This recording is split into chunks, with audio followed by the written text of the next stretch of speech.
Hola amigos, bienvenidos a mi canal. Hoy les mostraré cómo conectar un Samsung Watch 6 al teléfono Xiaomi. En este video usé un Redmi Note 12 Pro. Me sorprendió ver que la mayoría de las funciones probadas funcionan, no como en el caso del Samsung Watch 5. Probé varias funciones como frecuencia cardíaca, nivel de oxigenación y funciona con mucha precisión. Haré otros videos con estas funciones por separado. La aplicación Galaxy Wearable conecta sus dispositivos portátiles a su dispositivo móvil. También gestiona y monitorea el dispositivo portátil. Para conectar el teléfono Xiaomi al reloj necesitamos una cuenta de Gmail, una cuenta de Samsung y paciencia.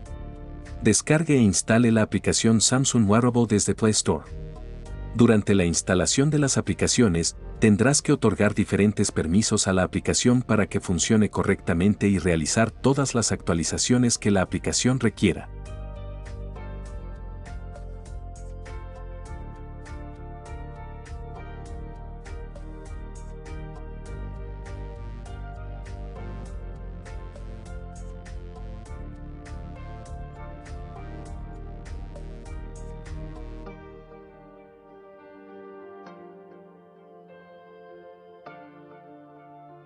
Debes instalar el complemento Samsung Galaxy Watch 6.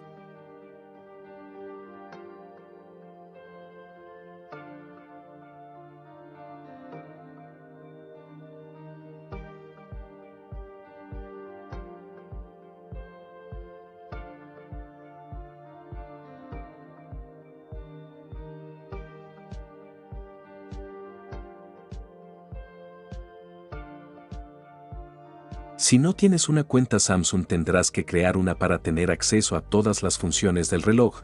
Puedes hacerlo en un teléfono Samsung, en mi caso lo hice en un Samsung A14. Si no puedes conectarte, intenta hacer un restablecimiento de fábrica en el reloj y comienza de nuevo.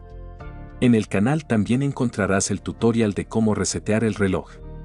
Gracias por mirar. Si este tutorial fue útil, presione el botón me gusta y suscríbase, me ayudaría mucho a hacer crecer este canal. Si sigues todos los pasos deberías poder conectarte sin problemas, yo lo hice en el primer intento.